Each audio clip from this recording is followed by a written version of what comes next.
بسم اللہ الرحمن الرحیم الحمدللہ رب العالمین والصلاة والسلام علی سید الانبیاء والمرسلین۔ تفسیر نعیمی پارہ اول سورہ الفاتحہ۔ تفسیر۔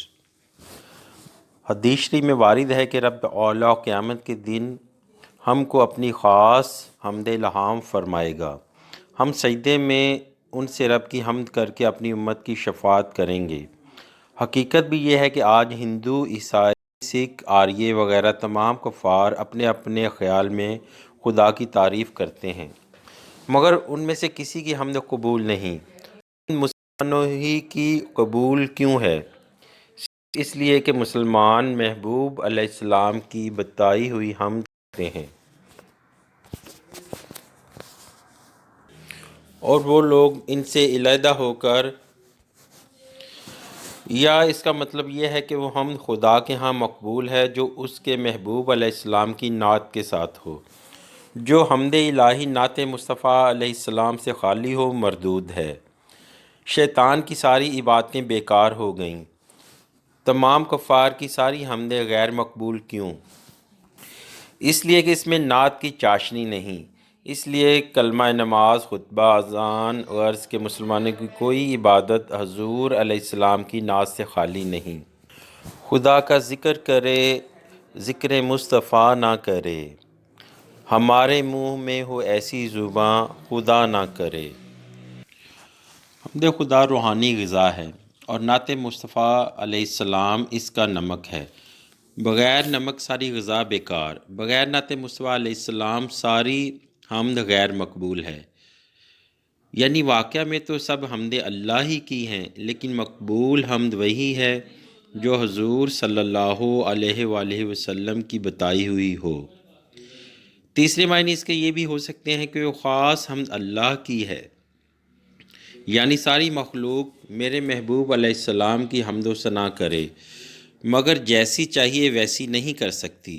محبوب علیہ السلام کی کامل حمد وہی ہے جو رب نے کی، اس لیے رب کا نام ہے حامد، اور حضور علیہ السلام کا نام ہے محمد صلی اللہ علیہ وآلہ وسلم۔ یعنی رب تعریف فرمانے والا کس کی؟ اپنے محبوب صلی اللہ علیہ وآلہ وسلم کی، اور محمد صلی اللہ علیہ وآلہ وسلم تعریف کیے ہوئے کس کے؟ اپنے رب کے۔ پہلی تمام توجیہوں کی بنا پر اس آیت میں اللہ محمود ہے اور ساری مخلوق یا نبی صلی اللہ علیہ وآلہ وسلم اس کے حامد ہوئے، لیکن اس آخری توجیہ کی روح سے حضور علیہ السلام محمود ہے اور اللہ حامد۔ لیکن اس آخری توجیہ کی روح سے حضور علیہ السلام محمود ہیں اور اللہ حامد۔ تو یہ آیت جس طرح حمد خدا ہے، اسی طرح نعت مصطفیٰ بھی ہے صلی اللہ علیہ وآلہ وسلم۔ خیال رہے کہ ساری عبادت سنت رسول اللہ صلی اللہ علیہ وآلہ وسلم ہے، مگر نعت مصطفیٰ سنت الہیہ ہے۔ ساری عبادتیں نبوت کے 13ویں سال سے آنا شروع ہوئیں۔ سب سے پہلے نماز آئی جو معراج میں ملی، مگر حضور کی نعت شریف اول ہی سے آئی۔ نیز ہماری موت کے بعد تمام عبادات ختم ہو جائیں گی، مگر نعت مصطفیٰ صلی اللہ علیہ وآلہ وسلم قبر و حشر ہر جگہ، خصوصاً مقام محمود پر۔ تین چیزوں میں فرق کرنا چاہیے: حمد و مدح اور شکر۔ حمد کے معنی کسی کی اختیاری خوبی بیان کرنا، خواہ وہ کوئی نعمت دے یا نہ دے۔ شکر کے معنی ہے کسی کی اختیاری خوبی ظاہر کرنا، اس لیے اس نے ہم کو کچھ دیا ہے، اور مدح کسی کی خوبی بیان کرنا، خواہ اختیاری ہو یا غیر اختیاری۔ موتی کی صفائی کی تعریف کی جائے تو یہ اس کی مدح ہے، اور جب کوئی ہم کو کچھ دے، ہم اس کی تعریف میں کہہ دیں کہ آپ سخی ہیں، یا جھک کر اسے سلام کریں تو یہ اس کا شکر ہے۔ اور ویسے ہی کسی کی تعریف کریں کہ فلاں بڑا عالم ہے، یہ اس کی حمد ہے۔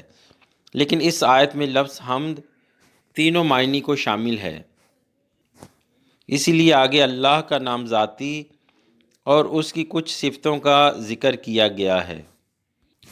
لفظ اللہ نے حمد کے حقیقی معنی کو بیان کیا، اور الرحمن اور الرحیم نے شکر کے معنی اور مالک یوم الدین نے مدح کے معنی کو۔ اللہ کے لام میں تین احتمال ہیں، یا خصوصیت کا لام ہو، یا استحقاق کا، یا ملکیت کا۔ تو معنی اس آیت کے یہ ہوں گے کہ تمام حمدیں اللہ کے ساتھ خاص ہیں، یا اللہ ان کا مستحق ہے، یا وہ اللہ کی ملکیت ہیں۔ اب جو شخص بھی غیر اللہ کو اپنا معبود جان کر اس کی تعریف کرے، گویا خدا کی امانت میں خیانت کرتا ہے، کیونکہ حمد ملک تو ہے خدا کی اور اس نے صرف کی اور جگہ